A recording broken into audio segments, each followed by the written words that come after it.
Hi, my name is Harrison Linfoot, and in this video, we'll be talking about ethics in action.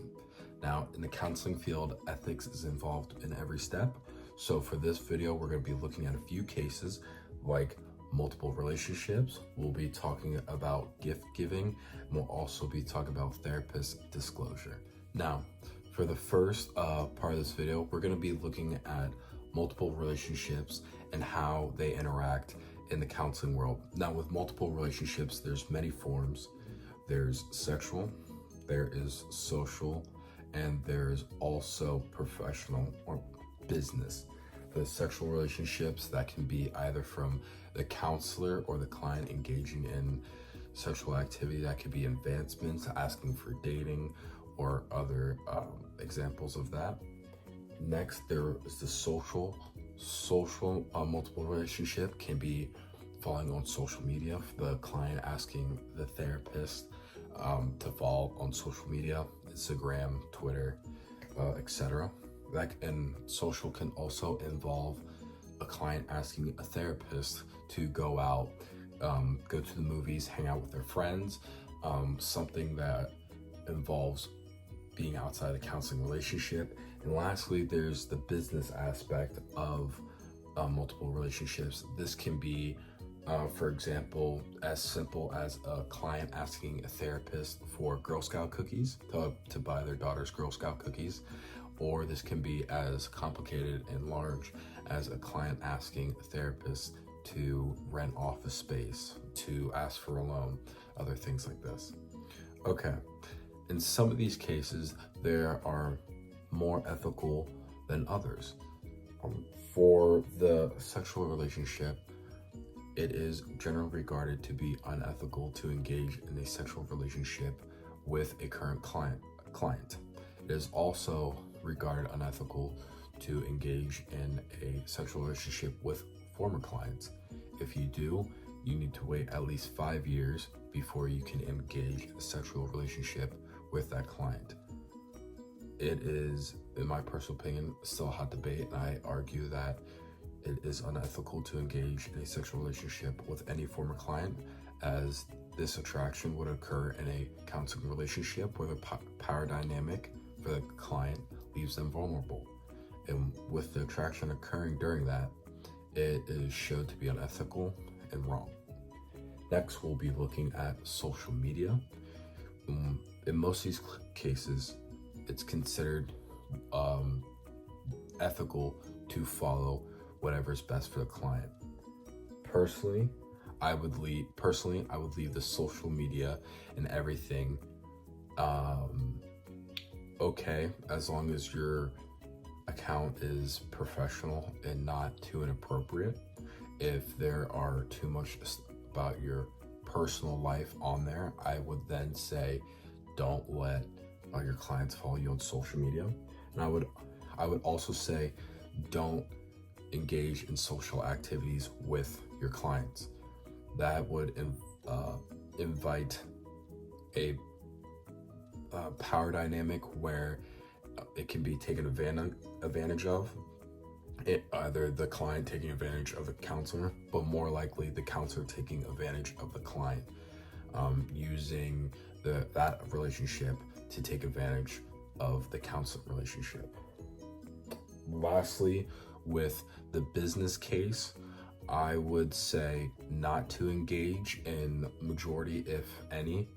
Personally, I would say do not engage in any business relationship. Just like social relationships, it can be easily taken advantage of. It can be seen as a bribe or any form of persuasion, attempted persuasion in a relationship, a counseling relationship, where it should just stay professional.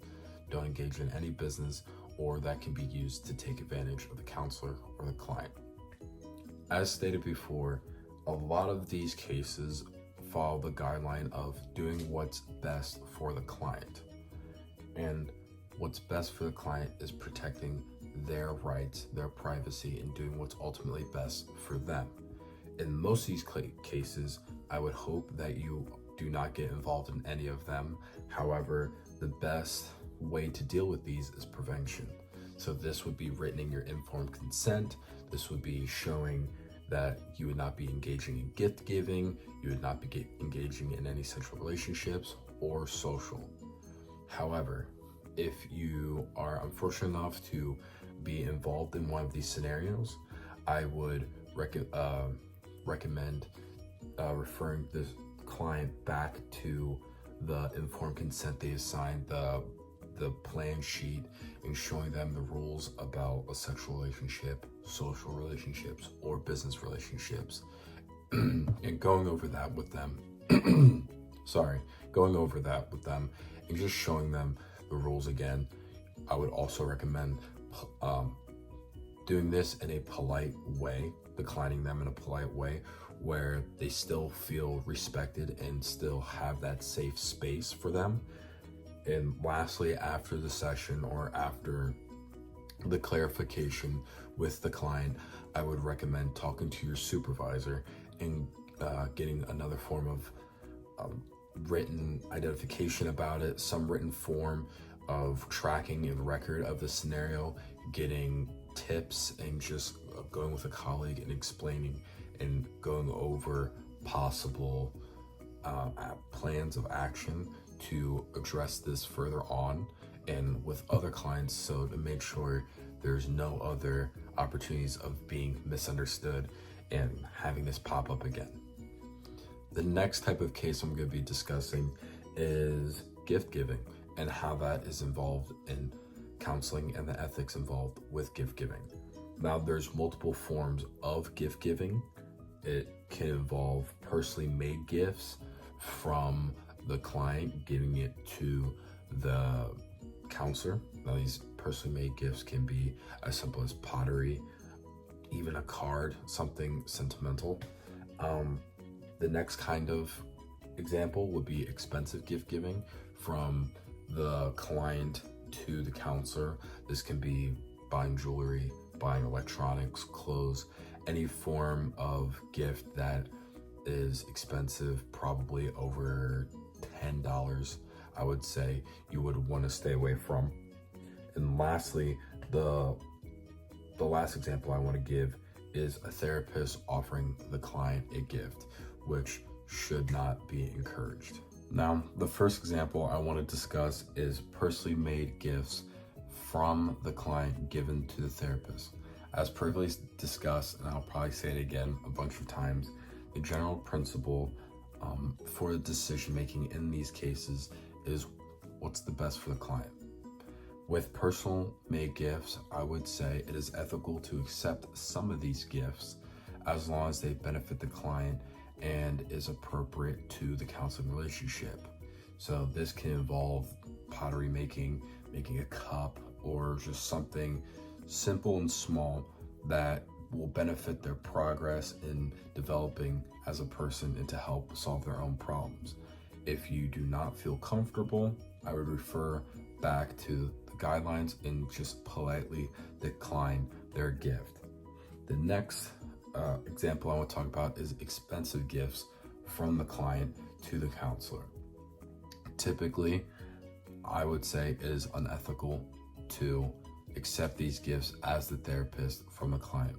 From the previous example with personally made gifts, I would politely decline the gift, refer them back to the informed consent plan and the action plan, just so they understand that it's nothing personal and you just want to maintain that trust and counseling relationship. Lastly, the last example is the therapist offering the client a gift. In my mind, this would be unethical as it can invite a uncomfortable environment for the client. Now, this could just be, since it's the holidays, it can involve a Christmas card. However, I would stay away from these or anything. Typically, these gifts refer more towards being at a store, buying cufflinks was an example provided in some cases. It can be as simple as a gift card. Typically, as the therapist, I would remove myself from any situation involving giving the client a gift, as it can invite a power dynamic to be exploited by the therapist onto the client. Now, if you're unfortunate to find yourself as a therapist in these situations, I would say it's important to always decline the gifts or any form of gift giving as politely as possible. As stated before, it's important to maintain that trust and relationship and to avoid any misunderstandings, to keep the client's progress at the front of the issue, forefront of any issue, keeping their rights, their privacy, everything as is about the client progressing. Next, I would also try to be preventative in cases, show the client the guidelines that you have listed with your policy beforehand, review that with them constantly throughout your sessions together. Now this doesn't have to be every day, but it could be once every month, once every couple of months. Notify them if any changes have happened to the policies where there could be misunderstandings. I would also constantly be referring to your colleagues and asking about different types of policies. What do they do? Try to figure out what is best so that your client can succeed. Lastly, I would also, again, refer to your supervisor. Refer to a supervisor who also has a multicultural basis and understanding, who can understand some cultures might be different. Maybe you're engaging with someone from a different culture and don't truly understand. That's where you can acknowledge that to your client about your lack of knowledge about their culture. You can try to learn more about their culture, so next time in the future you can be more understanding and avoid these misunderstandings. And lastly, I would also engage with the supervisor, maybe have them consult, maybe watch a session where they can look at your body language, understand any misunderstandings or subconscious things that the counselor can be doing that can just make the client misunderstand a few things or get the wrong impression. So these would be my advice to avoid these ethical issues if they were to occur. Okay, the last case I'll be talking about in this video is therapist self-disclosure. Therapist self-disclosure is just when a therapist offers up information about themselves to the client during their session. In the videos, there are two types of self-disclosure. The first type is solicited. Now, solicited self-disclosure is when the client asks their counselor or therapist information. This information can be including about their culture, their background, religion. It can be anything maintaining to the current issue, or it could not be. This is something that is most likely to occur multiple times during the session. The second type of self-disclosure is unsolicited. This is when the therapist deems it appropriate to self-disclose personal information in the session. As stated before, with self-disclosure by the therapist, this is something that can constantly be engaged in throughout the sessions. Sometimes a client will want to ask them questions to personally relate to their counselor. They also want to have the counselor understand them. This is something that will be happening a lot, and it is generally a judgment call. As stated before, when these scenarios come up, it is ethically important to do what's best for the client. In these situations, I would refrain from any type of self-disclosure and help focus on the client's issues at hand or whatever the client is talking. During this time, it is important to focus on the client and not as focusing on the counselor. If there is something that the counselor deems important to relate more to their client so it can help further their progress, then it is ethically okay. However, it can cause a problem if the counselor is constantly engaging and talking about themselves. This is the biggest problem with unsolicited self-disclosure. With solicited self-disclosure, this is something that The counselor can really just understand and can politely decline. With unsolicited, I would recommend staying quiet and focusing on the counselor. With solicited, this is something that gives the counselor more time to reflect on the question and just decide. You might be put on the spot if the counselor is really needing some advice. However, if you're not comfortable with sharing, you can first politely decline and just redirect them. You don't have to make a big scene. You can just redirect them and continue to talk about the issue at hand. If you're a counselor who has been in a case of self-disclosure, either solicited or unsolicited, I would recommend following the other plans I have laid out in previous cases of multiple relationships or gift giving. That is, the best action is prevention. So when you first meet with your client and building that relationship and pairing with them, I would show them and go over the informed consent and action plan.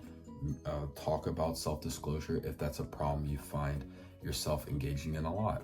I would also find pairing with a colleague, discussing more of how not to engage in unsolicited self-disclosure and talking about yourself. And also discussing a colleague how to best redirect the conversation back to the client. As stated previously, you do not have to make a big deal out of self-disclosure. It can just be as simple as, I just want to focus on you. Let's focus on you right now. It can be as simple as that. It doesn't have to be a big thing and ruin the counseling relationship over. Also, I would refer back to your supervisor and just ask them, hey, what do you do in this situation? Would a client ask you if you're married or if you've ever had marital problems? It can be, oh, it's ethically okay to share about your marital problems in the past if it's going to help this client. Or if you're just not comfortable with it, as a counselor, you're in a relationship. If you're uncomfortable, your client will also be uncomfortable. So do what's best for the client and for you, and to keep everyone safe. And lastly, I would say review the ethics code. I know in the ethics code, it doesn't say anything about self-disclosure, but it can just show you how competence and just constantly engaging in education, learning, bettering yourself to better avoid these problems that can occur from subconscious body language or just ignorance from not engaging in with this person's culture or anything that can help or prohibit them from progressing. Now, thank you for enjoying my video and watching it, and I would heavily recommend just going through the ethics code. I have done this numerous times throughout my course, and I recommend it to just constantly go over it as many times as possible. As a trainer or counseling and training or a counselor, this is something as ethics, it should never just stop after a class or after a month of looking over. It's constantly evolving. So keep looking, keep learning, and keep bettering yourself, not only for yourself, but for your client.